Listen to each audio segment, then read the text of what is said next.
Odeshi, the Bulletproof Entrepreneur Podcast, Episode 7. If you're ready to take your destiny into your own hands, you've come to the right place. This is Odeshi, the Bulletproof Entrepreneur, featuring interviews with the most exciting and amazing entrepreneurs across Africa. Here's your host, Chi Odogu.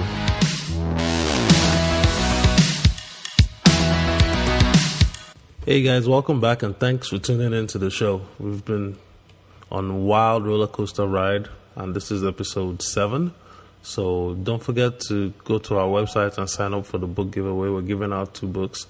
The Obstacle is the Way, The Timeless Art of Turning Trials into Triumph, and Choose Yourself by James Altucher. So those books are really, really great. We've received a lot of emails and comments about them. So if you want the opportunity to win, please leave your emails on our website. In addition, don't forget to leave a review on iTunes, SoundCloud, Stitcher, and YouTube. We're now one of the top 100 new podcasts on iTunes. That's right, one of the top 100 new and noteworthy podcasts on iTunes. So please help us stay on the top of the charts, and obviously we want to get to the number 1 spot. So do help us out by clicking on iTunes and entering your reviews and your comments. Thank you. And now a word from our sponsors before we get on with the rest of the show.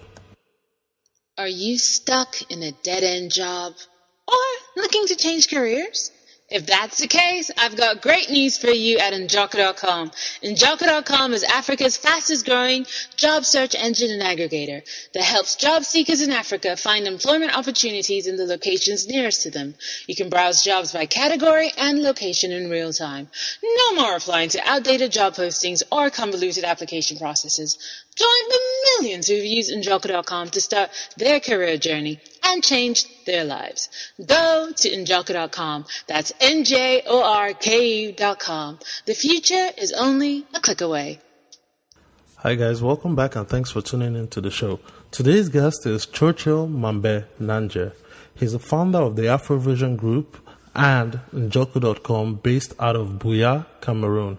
He's a self-taught programmer who at the age of 19 decided that he did not want to go to college but would rather get hands-on job training experience. After 2 years of working on his own and teaching, Churchill founded the Afrovision Group, and then subsequently, due to a problem he was facing in terms of recruiting for his company, decided to start Njoku.com.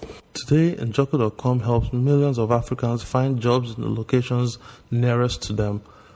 Churchill, please tell us a little bit about yourself and your background. Yeah, I'm Churchill. I'm a young software developer, or maybe old. I will say old or young. I don't know. It depends. Software developer in Buea, Cameroon. I'm self-taught. I learned how to write software, web applications, mobile applications. In fact, develop any form of software from the cybercafés that we have lurking around Moliko. Moliko is a small quarter in Buea. It's like a small area, a student area in Buea. Okay. And I have lived here for the past 10 years. And I started learning how to code 10 years ago. And I was visiting the cybers, helping the cyber attendants to do their job. I say, hey, guy, please, let me just do your job so I have access to your computer and the internet. You get paid at the end of the month. I don't care about that. I just want to have access to this computer and this internet. And they were always like, okay, this young man doesn't know what he's doing. He's just crazy here. Why would somebody want to work for me for no pay? But they didn't know I was trying to learn something. Visit online forums like Kirupa forums, actionscript.org forums, and learn how to write arrays, how to write loops, what are variables, what are collections, and all those things. I decided to keep learning because I saw that other people had done it in the West and they had changed their communities with the skills they learned just with the computers and computer programming. And I realized since we have internet in Africa, I can use the internet to level the playing field, and it wouldn't matter if I'm in Buea or in San Francisco. If I write this code, the world can get to use it, or my people can get to use it, and it can be something worthwhile. So that's how I got that. That's a little much about me and my career. Was it very easy to acquire the skills and the knowledge from these forums? Well, I would say with the help of Google, you can find anything. Okay. If you know the tricks of Google, you know how Google works, you can do just about anything. So I'll go on Google and just say I'm looking for a tutorial about arrays. Maybe when I'm studying arrays. Okay. So I'll find tutorials, read about arrays and study them. It's maybe sorting arrays, maybe looping through arrays. Or maybe how to build a simple contact form. I'll go online, learn how to do it, how to install PHP, MySQL, LAMP, and all those. So I was just looking for tutorials by tutorials. It was self-paced, and I guided myself through it, and it took a lot of discipline. I get up from bed, I freshen up, I go to the cyber like I have a job. I sit there the whole day till evening, then I go back home, just so I could get to study. So I won't say there was some particular e-learning platform I was using, because they weren't really available by that time. But I did almost the same thing, but I guided myself. Like, I'll get books, I look at the topics in the books, I follow it systematically. I was fortunate that I did sciences in high school, so I followed it systematically. And I will study day by day and assess myself and try to do things. Till 2 years later, I was comfortable writing software. And I started teaching in a local institution here. And a couple of years later, I left the institution to start my own business. And that's the journey so far. Oh, okay. So let's talk about the first business you started, which is Afrovision. Tell us a little bit about that. Afrovision Group is a business that I started when I was teaching at the Trustech Institute of Technology. I was teaching computer repairs. I was taking computer repairs classes, like training people in computer repairs and maintenance. And alongside, I was training people in building web applications with PHP and MySQL. So a couple of people around the institution saw that I had skills in building websites, and most of them needed my services. So they started contacting me to build small software, small websites. Then I realized, okay, I can actually quit this job and focus on starting a small company that can be rendering this service around Cameroon and Africa, even to the West, like outsourcing. And that's how I started Afrovision Group Limited in 2006. Oh, okay. And you started the company in 2006. How did you get your first clients? Well, before I even started the company, I already had my clients. Like I said, I was teaching at the local institution, and the students voted me twice as the best teacher there. And a lot of people around got to see this 19-year-old young man teaching in an institution, and all the students love him. So these are students who their parents are computer inclined. They have sent them to a computing institution. So the students will tell their parents, hey, we have this young guy who is doing amazing things, and he learned everything on his own. He's teaching us. So they'll be like, we need a website for our company. Can you call him to do it for us? Then I'll go and do it for them and things like that. So it was mostly referrals. Okay. Before I started the company, I already had a small client base of maybe 5 to 10 clients. Okay, so you had a small client base. And then you started scaling up. You started the company, did you start doing some outsourcing business where you were getting clients from overseas?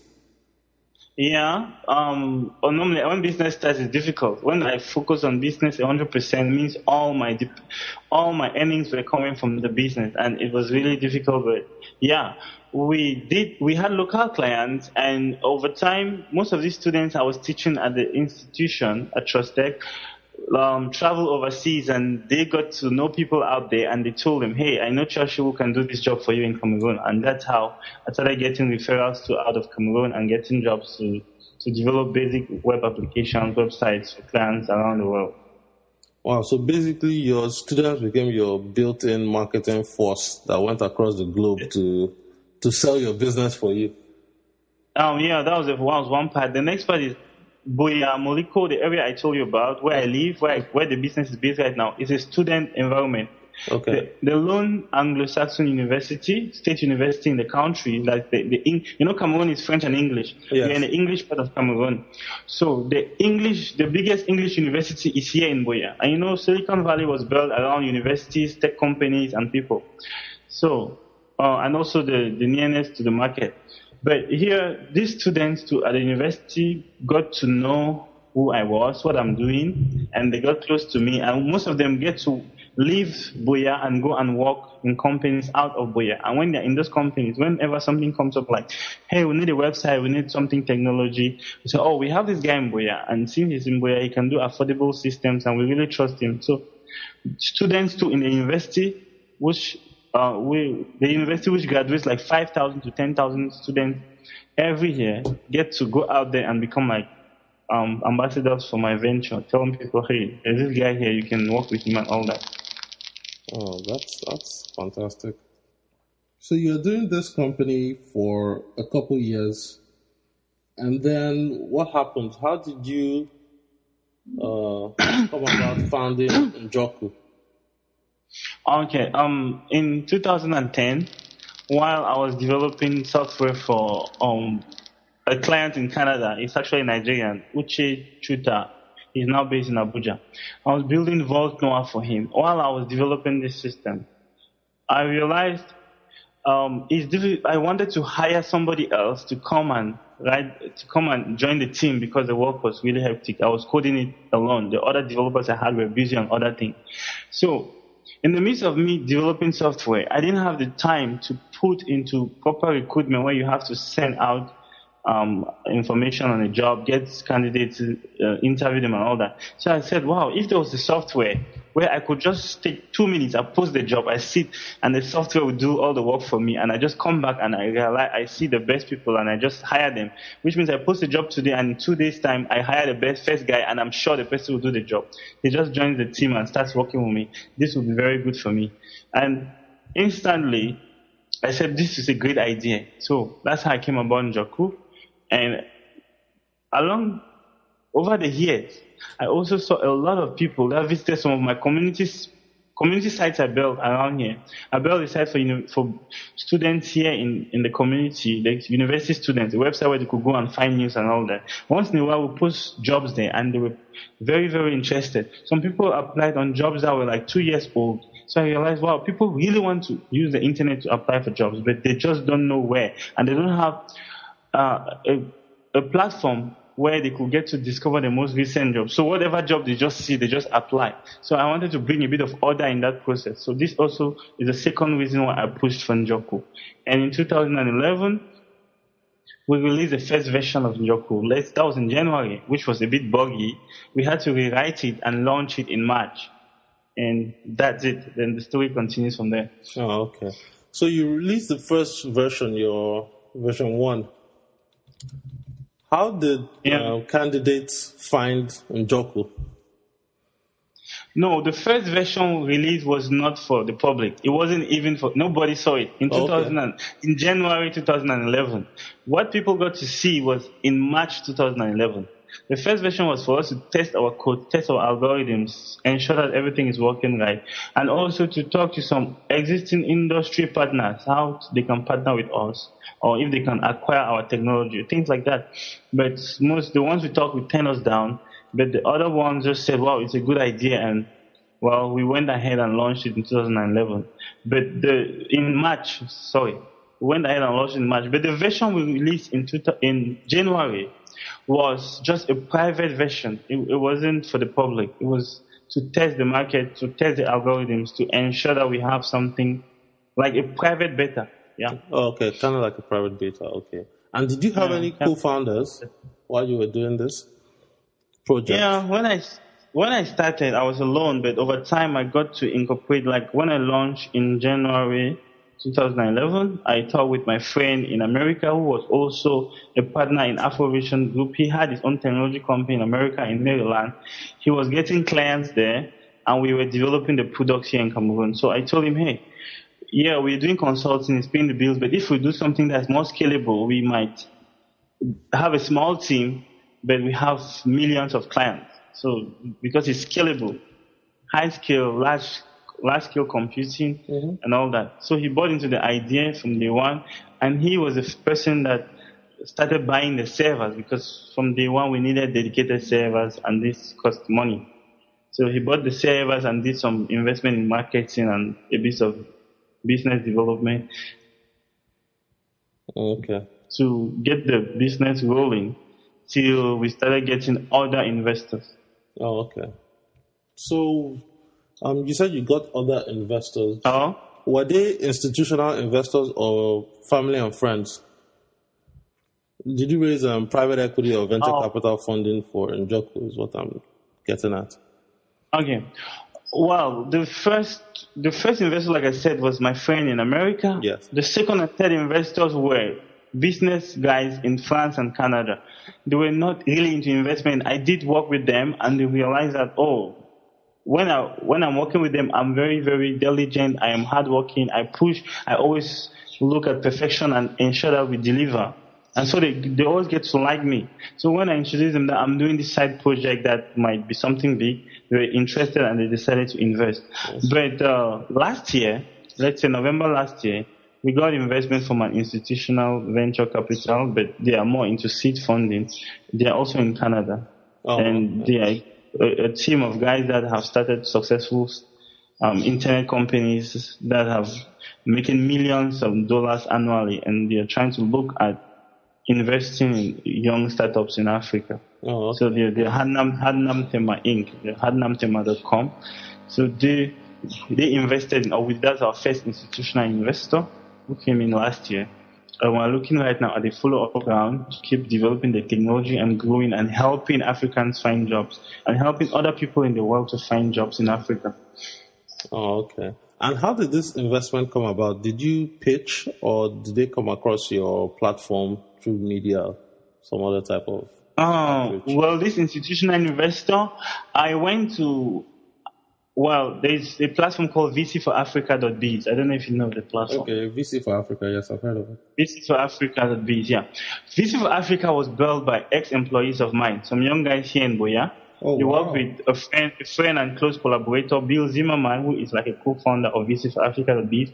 So the guys behind VC for Africa.biz, I've worked with them before. In 2008, we built a platform sponsored by the U.S. Embassy, Village Diary.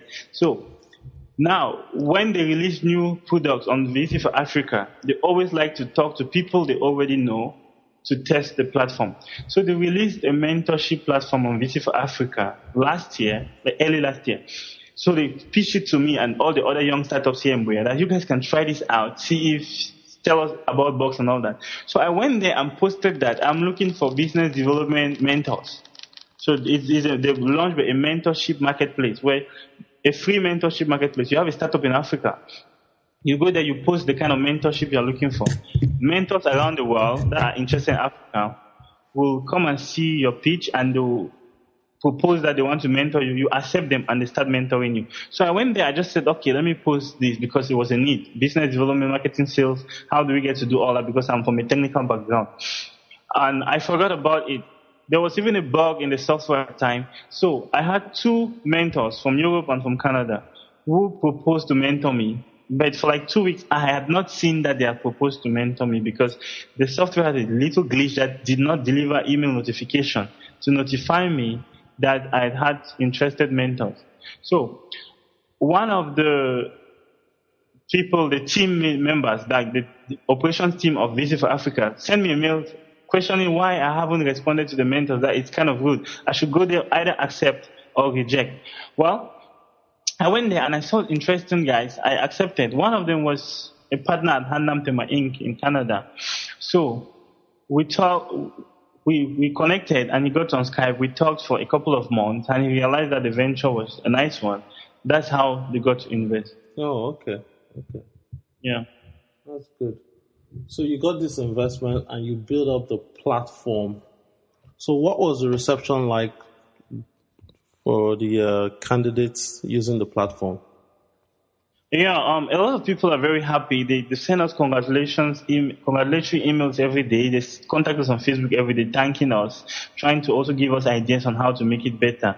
But generally, we have thousands upon thousands of users daily, and they're very, very comfortable, and they like our service. And when the service fails to work, because from time to time it fails to work, they always come crying like, why is it not happening? Why is this not happening? Please, you guys to ensure that it works, because we really depend on this service. And I get a lot of people that know me call me and say, hey, my friend just saw this job on your platform.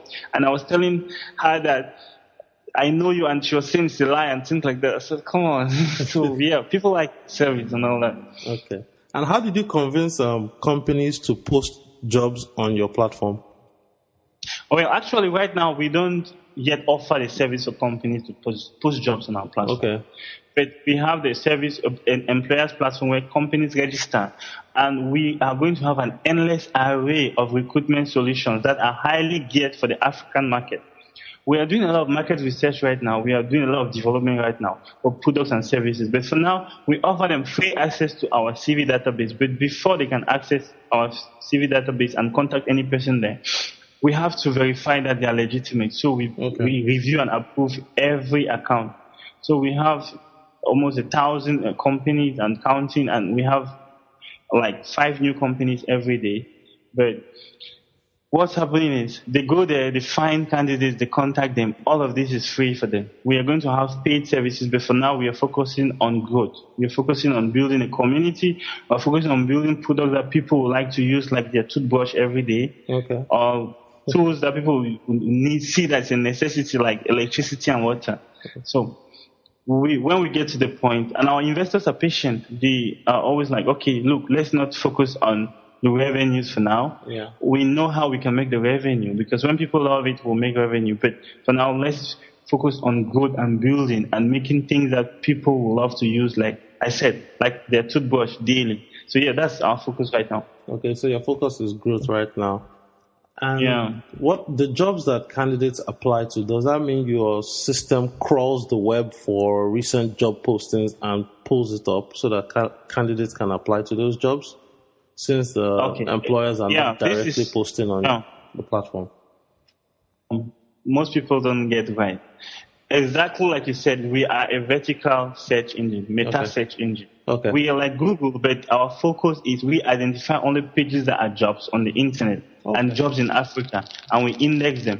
So our engine runs exactly like Google.com, but we are limited just to jobs in Africa. And so after you've built this platform, you're offering the services free to candidates and to employers.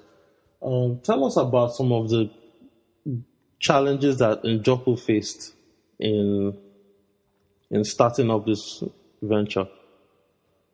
Yeah, like every other thing, the first challenge we're facing or we've been facing is that of recruitment, hiring people in Africa, finding the top talent, finding the best people qualified for the job.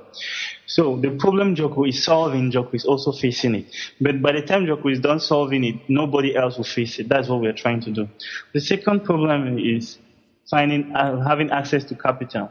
But like I said, with platforms like VC for Africa, or with people like Spark in Nigeria, or with a lot of venture capital interest in Africa, a lot of people now are looking at investing in Africa. So the second problem we are facing, which was access to capital from the early days, is getting to a point where it's not a problem anymore. Because I see people like 440.ng launched in Nigeria recently, LeadPath.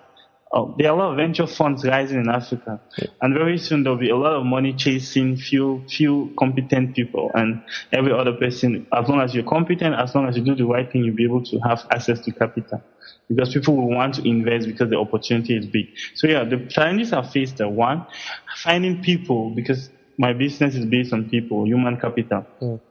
Finding people to write the software I need, to develop the system, to do the research, to come up with products that are directly targeted towards our market. Because nobody has done this before. We have to see how our market will react. We can't just take models from the West and bring them here because it's not the same market. And so we have to do a lot of research. We need a lot of human capital. And this was our main challenge, which we are solving gradually, because within Njoku itself, we are using it now to find other top talents to recruit and fill the roles where we have gaps. And so it was human capital and financial capital. Okay. Yeah. Those are the challenges we face. But apart of that, in Buea, we have stable electricity. In Buea, we have a good climate. It's above near the Mount Cameroon. So if the altitude is high, it's always cold. And living here is not like Douala. Douala is more like Lagos. It's not like Douala. So it's affordable to live here. And there's a talent pool just across, like the University of Buea, which I said is a lone Anglo-Saxon university. So I would say apart of the human capital part and the financial capital, the rest is easy because I actually live like 400 meters away from the office. So I walk to the office, I walk, I come, go back home even at 3 a.m. It's safe to live in Boya. It's secure to live here in Boya. So I have no other challenges. I don't have traffic jam challenges or the stress on the road or electricity failing me and things like that. No. Wow. So that means your operating costs must be lower compared to other tech Yeah, startups our in other operating parts of costs, yeah. Yeah, our operating cost here in Boya is very low. That is why we can continue operating without looking at revenue. Okay. That's interesting. Yeah, we can scale and grow and keep pushing. It's almost just like Facebook did. They pushed and pushed and pushed without focusing on monetizing. They were monetizing on the side, yeah, but you have to focus to build something people love and then you can think of monetizing. I believe in that theory. But most people think in Africa it's not a good theory, but I believe in it and so far it's been working for us, so there's nothing else I can say. Okay. And that leads me to one thing that has been coming up as a recurring theme with other founders I've talked to, and that is the human capital challenge. Is that as a function of the universities not teaching the adequate skill sets that graduates need to operate in today's job market, or what? Well, I wouldn't blame the universities because universities never teach you everything. Even in the US, I know universities don't teach people. Mark Zuckerberg didn't learn how to write code or build a company from Harvard. Bill Gates never did either. Steve Jobs left school. Larry and Sergey did PhD in computing, but it didn't teach them how to grow a multinational company. Yeah. So I believe the problem is our how would I put it? Maybe culture or maybe the way we were brought up. We knew that, look, if you are in Cameroon or in Africa, you need to go to school, and after school, you are guaranteed a job. That particular belief is what is the problem. Okay. Because if we know that when you go to school, you need to be able to use what you learn in school in the market or have developed skills from what you learn in school to do something worthwhile in the market, that is where the solution will come from. Most people just believe if you have a degree, you have to get a job. If you don't have a job, the country is a bad country. Oh, wow. So the model inherently is kind of broken in the sense of the fact that it just conditions people to get their degree. So people study. And I've heard this many, many times. People study, try to get a first class or what we call summa cum laude, which is top of the class in school. And then once you have the piece of paper, your degree, you just automatically expect a job. Yeah, that's what happens. So at times after high school, and I said I'm not going to the university, a lot of my friends were laughing at me. I was saying, like, look at this guy, he's lazy, he's running away from bookwork, he's frustrated. They didn't understand. But after a year, I got a job and they were still in school. So some of them realized and left school and traveled to study computing. Others stayed there, but yeah, that's the story. So the issue is our culture states that you have to go to school, get a degree, and then you have a job. When actually people believe in this, but we have to educate them that, hey, when you have a degree, it's one thing. It's good, yeah. It means that you are educated. It means your IQ, like, you know a lot of things about life, but you need to be able to grow skills that are employable. You need to have skills that people can pay you for. But you didn't go through the same process. What motivated you to avoid going to university? Because you must have faced the same cultural challenges as everyone else. Your friends were laughing at you saying you didn't want to go to school. How did you convince your parents, first of all, that you didn't want to go to university and you just wanted to learn on the job? Well, it wasn't easy convincing my parents. Not till maybe after 5 years of me doing my business that they were really convinced. And maybe when they started seeing me supporting the family financially, that is when they had to stop making noise.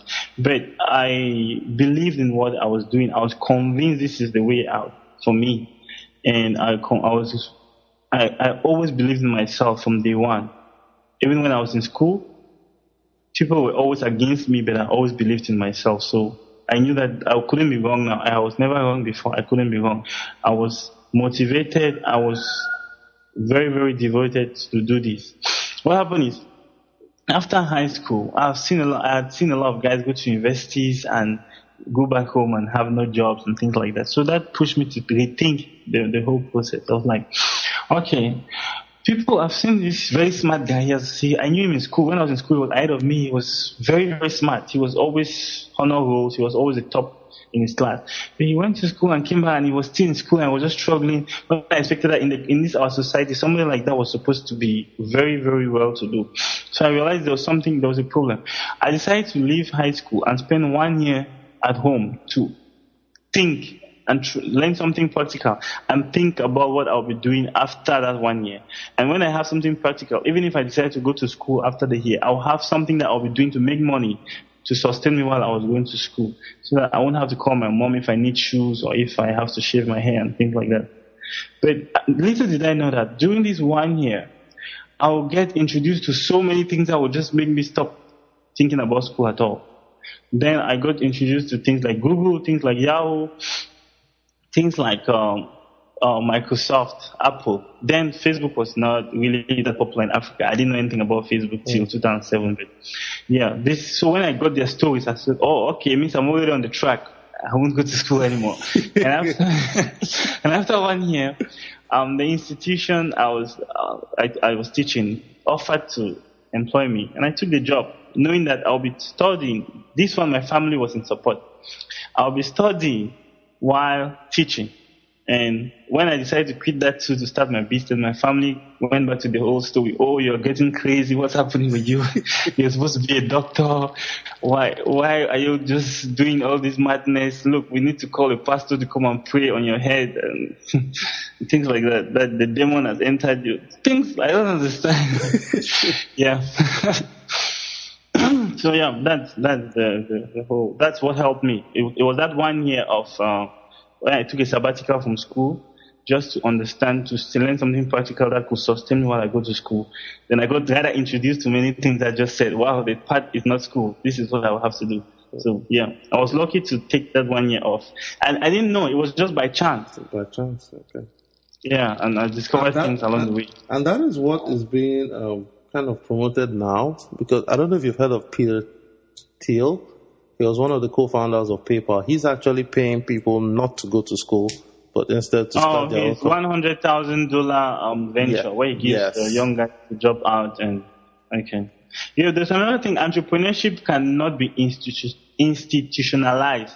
I always tell people that the fact that it works for Mark Zuckerberg doesn't mean if you do it for everybody, it's going to work. Mm-hmm.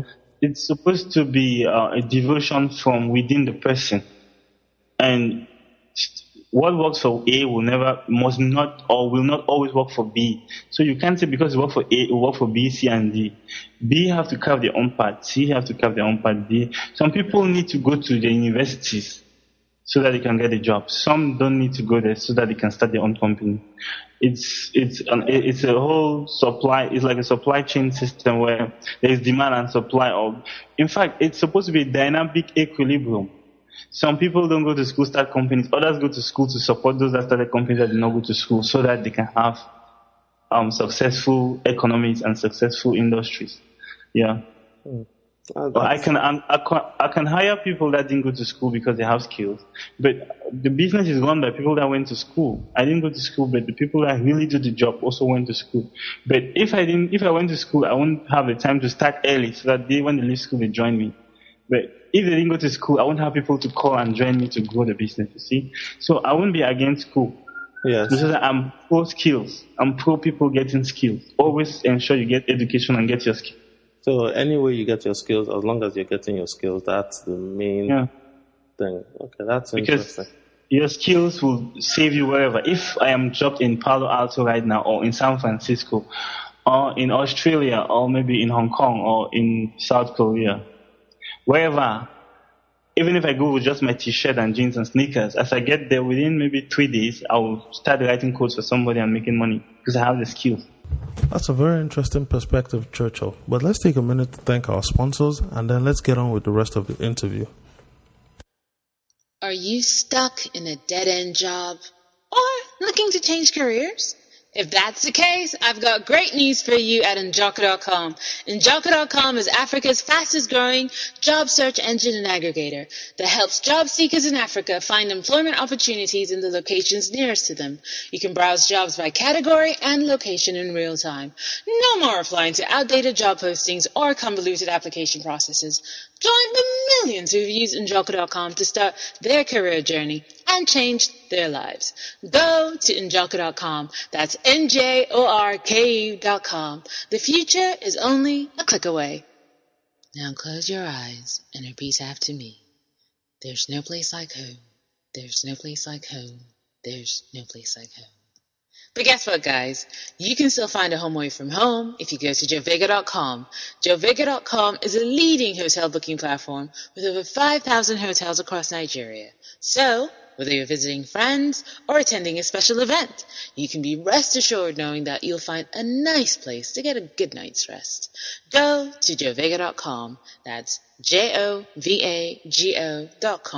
for more details. That brings me to one other interesting thing I heard about you, and which is when you started your company, it seemed that you were calling everyone, even your staff, co-founders and partners, they all had a kind of stake. From what I heard, I don't know if this is factual, but the tech community, especially the larger tech community that I've been in touch with, they were all like deriding you, saying, "Oh, in Joko, everybody's a co-founder, this and that." Is that actually a factual statement?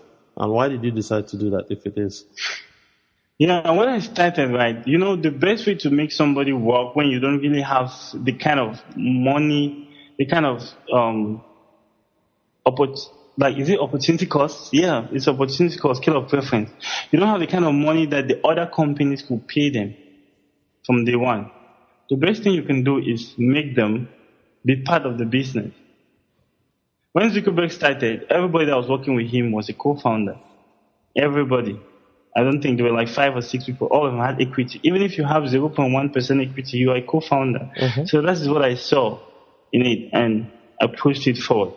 It doesn't affect the business in any way. What's important is users, not if everybody is a co-founder or not what everybody in the tech ecosystem is talking about. Mm. The only thing that's important is what the job seeker and the recruiters think, because they're the ones keeping us here. Yeah. If they say something negative, I react. If they say something positive, I react. If the community is saying something negative, positive, if it will affect them using my services, then I'll react. But this is about company structure and the organigram. It's nothing to do with the product or the service. If this is the way we took to get the product ready for the market, then bingo, it has worked for us. Yeah. I don't see a problem with that. So yeah, that's actually factual. From the beginning, we did that. But right now, we have had financial backing, so we are not doing that anymore because we can't go on like that. Else we dilute the whole company and nobody owns anything. Yeah, I see. Talk to us about the state of competition in your industry. I know there are a few other large job search portals like Jobberman out of Nigeria, maybe one more or two more. What's your competition like? Hello? Well, yeah, I'm here. Our competitors are not yet in Africa. That's what I was saying. Okay. Explain. Could you explain further? Yeah. In as much as Jobberman, they want to think they are competing with Jobu, right? They are really not competing with us because we are machines. We aggregate. We can be a one-person team, and we serve our clients.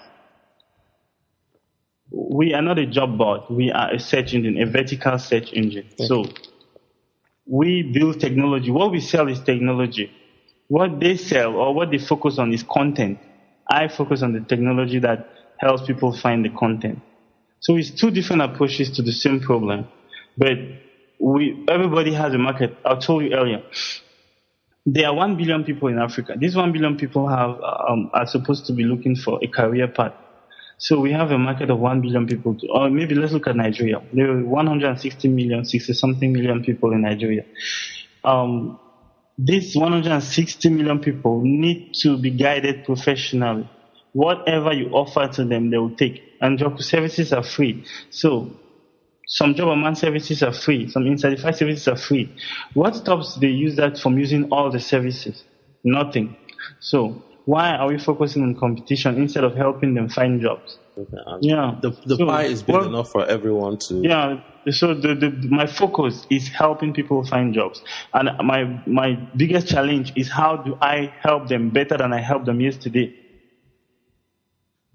So that every day I keep improving, regardless of what the other people are doing. But like I said, we are focused on technology. They are focused on content. We build technology. I think when I get up from bed, all I'm thinking about is distributed systems, large-scale computing. How did Amazon get to build their cloud? How did Google get to handle billions of searches a day? That is what I think about. And are you building those type of systems, large-scale distributed systems? Yeah, we are building such systems right now. So I'm not getting up from bed and saying that, hey, how am I going to kill job and man? No, I want job and man to flourish, because the more they flourish, the more I flourish, because that is what the market wants. They are creating a market, and we all of us, whatever we're doing, we are going towards helping. If my focus is to help the job seekers, so whoever is helping job seekers is in line with me. Investors won't think the same, but yeah, they have their point of views. But what I see is, if we help people find jobs, we are going to be in business, because people will need us. Yes, and I mean the population itself just lends credibility to that statement. We have. In Nigeria alone, I know they say somewhere in the neighborhood of 2 to 4 million people graduate every year, and those people need jobs. I don't know the statistics in Cameroon, but I mean it's the same across the board all over Africa. Africa is pretty much a young continent, so people coming out of schools will always need jobs. Will always need somewhere to go to earn a living, or even something to think about if they want to do their own thing. So this sharing of the pie by all the competitors makes a lot of sense. So, Churchill, we're beginning to wind down the interview. Let's talk about advice. So, you've started your company at 19. You have a very untraditional path that you used to build your 2 companies. If a young graduate were to come out of the university today, what advice would you give to that person if they're thinking of starting their own venture? Okay, the first advice I'll give them is they should find their passion, because passion covers everything. If you're not passionate about it, when it gets too tough, you are going to quit. So they should find their passion. When they identify this passion, they should be sure about it. Once they identify this passion, they should invest like 1 year into developing the skills that they require to harness this passion. My passion was to build web applications, software systems, just like the Build in the West. That was my passion. I took 2 years in the cybercafés just to learn how to build these things, so I have the skills to grow my passion. I have another passion in music. In 2012, I bought a piano. I started teaching myself how to play. Now I play a couple of sounds. It's a passion. So you need to identify your passion, and you need to, second, harness the skills. You need to grow the skills or learn the skills that will help you harness this passion. Then after that, you see how to turn it into a business. It will be a lot of try and error, but if you have the skills to harness your passion, people will see your product and they'll be ready to pay for it, or they'll be ready to use it even if it's for free. And over time, you can always make them pay for it. So this is what I advise them. They have to be persistent. They have to be patient. They have to be passionate. They have to expect failure, and they have to keep working very hard. So they should enjoy hard work. Yeah. And could you give us some examples of some skills you think are very useful in today's situation? Yeah, there's some skills that people neglect, like tailoring. I don't know if that's how you know it out there. Tailoring, like people that make dresses. Mm-hmm. They call them designers. But if you want to be a designer, you should learn how to do tailoring. You need to learn how to use a sewing machine. But most people think that if you decide to go and learn how to use a sewing machine today, it means you are mundane, like you are retarded, you are stupid. But if people invest in making clothes, people always wear clothes.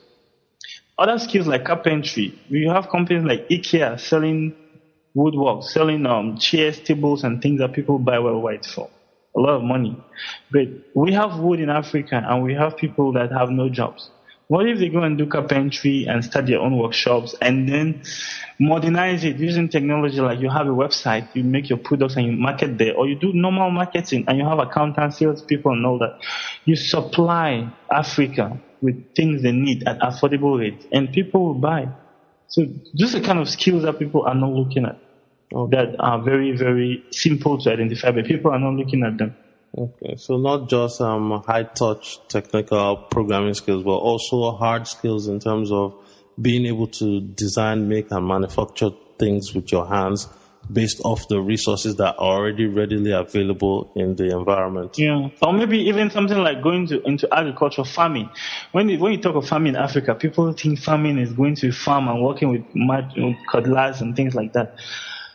But you can do farming with technology that you're an engineer, maybe from a university. You into engineering, you have internet access. Internet access is becoming very affordable. With maybe $12 in Cameroon, you can have 6 gigabytes of data from MTN Cameroon. With an internet key that will cost you like $20. See, so all you need is $30 to start to have 1 month access to internet, and after that, all you need is $12 to keep having internet, 6 gigabytes every month.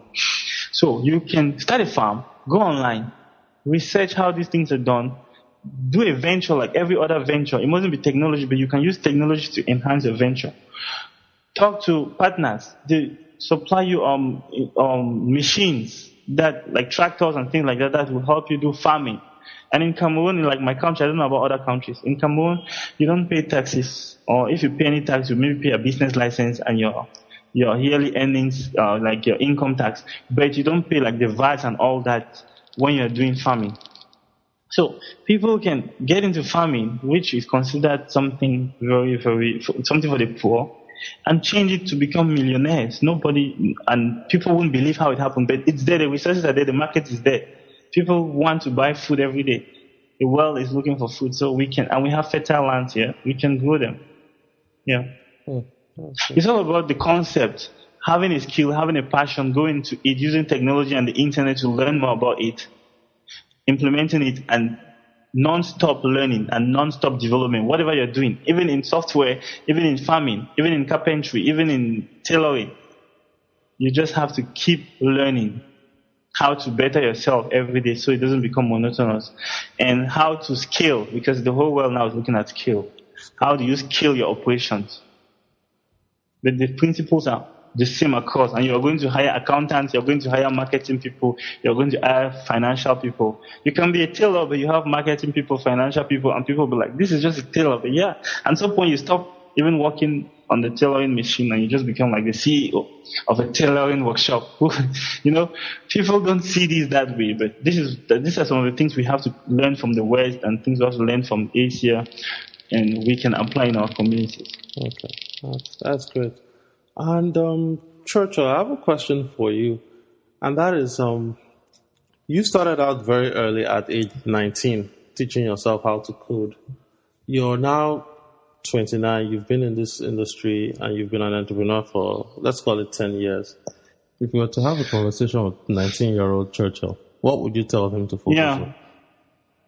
I'll tell him that he can't do everything on his own. He should stop that mentality of thinking that he's going to be able to do everything alone. Because when I started off, that's what I was thinking. Everything I want to do it by myself. But you have to work with people. So you have to learn how to delegate. You have to learn how to have a team of people working with you and all that, and give them functions and try to manage with. I was always focusing on technical and not the business or the team management efforts. But over time, I got to learn that. I think that's the biggest advice I would give to the young Churchill. Okay. And what useful resources you're one of the ultimate self-taught entrepreneurs in Africa that I know. So let's talk about some resources that you currently use to stay sharp, to stay at the top of your game right now. What books, websites and tools do you use to? I was always a member. I was a member of actionscript.org forums. There it was a community of people around the world that were always talking about ActionScript, programming ActionScript, which is object-oriented programming in the Flash framework. And so I use the forums. There's Kirupa forums. Kirupa, he was an MIT student that Microsoft hired to write a book on maybe front page or something. He was very young. I think he was like my age, and he was at MIT, and he wrote a book and he started his forums with hundreds of thousands of users. I was part of the members, and every week or every day I'll go to those forums and try to see what people post questions and others post answers. When I look at the question, I see the answer, then I learn in the process. So I use Kirupa. In essence, what I'm saying is people can use online forums to learn from the community in that forum. Maybe if you want to learn how to play the piano, you can look for a forum of people that play the piano, and you become a member, and every day you visit them, post questions, answer questions. At the beginning, you won't be able to answer questions, but the more you start answering questions, that's when you start assessing that, hey, I'm getting good at this. Because if you answer a question and you're not right, somebody will correct you. And by the time you start getting most answers right, it means, oh, okay, I'm comfortable, I'm understanding this thing. So forums are very good. Google is always there to find tutorials. I use Google a lot to find my tutorials. Nowadays, people will say YouTube. I didn't use YouTube, was not on my time. But yeah, people can use YouTube to learn tutorials. Maybe you want to see how some people do, maybe how they assemble smartphones. You go to YouTube, you see a video that shows how to assemble or disassemble a smartphone, how to change a part in a smartphone, how to design your own smartphones. Or just about anything. If you're doing architecture, you can go to YouTube and you find video tutorials for free. Yeah. I believe in the internet. I believe in the knowledge that's available on the internet. If you know how to search, you find it, and if you know how to read, you understand it. That's all that it takes. So, for me, what the things that help me, like I said, forums, and also Google search for tutorials. The other things, I used to always download free ebooks that help me study programming, study business, and all that. But the things that also push me to do what I'm doing.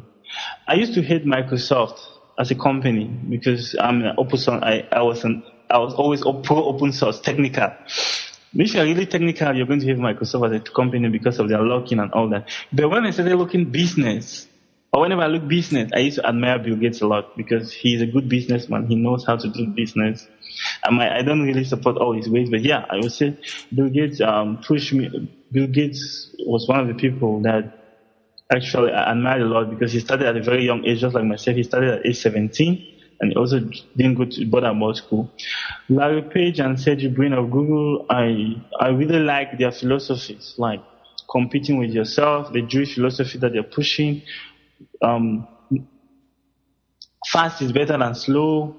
Don't be evil and things like that. So Larry Page, Sergey Brin, people that really help mold me because every day I was on Google News. I created Google News alerts on Google from 2006, and every day I've been reading about what they're doing and always trying to understand why they're taking this step. Even if they don't talk about it, I try to understand my own way. Oh, why did they buy Android? They bought in 2005. I was like, why did they buy Android? Then when it came out, I was like, oh, okay, this was the reason why they bought Android and all that. So those things help me a lot. And of course, I'm a Windows user. People say Mac. I use Microsoft Windows for work. Yeah, I'm a Windows user. Don't say that too loud. We're recording this interview on a Mac. I don't want it to shut down. I understand, but I just believe that this is a tool. And if you have to keep it simple, I have been using Windows for most of my computing history. So why would I switch? It does not cause me any problem. I'm a minimalist. I use Windows. I don't install a lot of things. I install just what I need. My NetBeans, my PHP, my SQL, my Dreamweaver, my Adobe Suite. I'm comfortable with all that. Or my Android SDK. But if I have to do iOS applications, I hire an iOS developer who will use a Mac. But yeah, I'm not saying I won't use a Mac, but I just don't consider it as an investment I'm ready to make right now. Okay. Yeah. So that just sums up the useful resources. Mostly Google, online forums, YouTube, for tutorials and books. But now I will advise people to go to places like, to be software developers, you have to go to places like Code Academy, or Udemy, or all the other Audacity and all the free platforms where you can get tutorials from MIT, tutorials from Stanford. Yeah, or just go to the Apache Software Foundation. They will have everything for you. Because Apache.org is a resource I use every day because it has a lot of tools that I need for my job.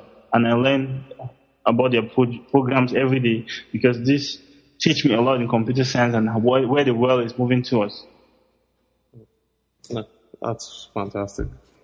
So, Churchill, we've reached the end of the show. I just wanted to say thank you for coming on board and sharing your story. We really, really learned a lot about you, about doing business in Africa, about technology, entrepreneurship. Now, before we go, I always try and ask one final question, and that is there any piece of advice at all that you think the listeners of this show that are thinking they want to start a venture in Africa, maybe they're Europeans, Americans, Asians, Latin Americans, or anyone else for that matter, if they're thinking of, Africa looks like an interesting place for the next 5-10 years, I'm thinking of maybe uprooting myself from where I am to come into Africa and set up something and give this entrepreneurship ride a go. What's the one piece of advice that you would give somebody that's trying to start something new? I'll say they should unlearn everything they know and come and start fresh in Africa. Okay. So they should come to Africa with the notion that they have to come and learn a lot of it, unlearn whatever they know and learn the same things in new ways and understand that in Africa, it's a different ballgame. It's like nothing they've ever seen before. But if you can make it in Africa, you can make it anywhere in the world because Africa is like the bottom of the hustle. So thanks a lot for coming on the show, Churchill. I really appreciate you spending the time with us to tell us your story and to tell us about your company. And obviously, we look forward to hearing from you in the near future. We'll talk about Njoku, how it's developing and growing. When you're making revenues, we want you to come back here and just, continue to inspire our listeners out there. Yeah, of course. Sure. I won't mind. I'm happy for you. I'm happy to have this opportunity, and I want to thank you a lot for this because, we can do everything we do down here. We can write the best software, but if nobody knows about it, it's worthless. The value is next to zero. So things like this is what help us to keep doing it and adding value to whatever we're doing. And it inspires us and pushes the whole team and all the ecosystem down here to keep working hard and keep going forward. It's somehow the media and the exposure helps motivate us further because at times it really gets tough. And that was Churchill Mambe Nanje, a very enterprising young man out of Cameroon who, through sheer grit, determination, and the will to succeed, created his own company by using free tools available to him and also bartering his services in exchange for computer time so he could learn on the job and then develop the skill sets required to start 2 major successful software companies. I guess my advice is this. If he can do it with limited tools in Africa 10 years ago before all the resources are available to us today, what's your problem? Really, what's your problem? Go make something happen. Get bulletproof. Don't forget to go back to the website at odeshi.com. That's odeshi.com. or iTunes, SoundCloud, Stitcher, YouTube, and the BlackBerry podcast directory. Leave your comments, your questions for me, for Churchill, and we'll do our best to respond as quickly as possible. Your comments and your entries are your entries, I should say, for the giveaway. I'm giving away a handful of books, just a few copies, not many, of the Obstacle is the Way, the timeless art of turning trials into triumph by Ryan Holiday, and Choose Yourself by James Altucher. All right, till next time, guys. Cheers and get bulletproof. Odeshi out. Don't let another minute go by without taking action to change your life. Visit Odeshi.com right now for more incredible resources, and we'll see you next time on Odeshi, the Bulletproof Entrepreneur.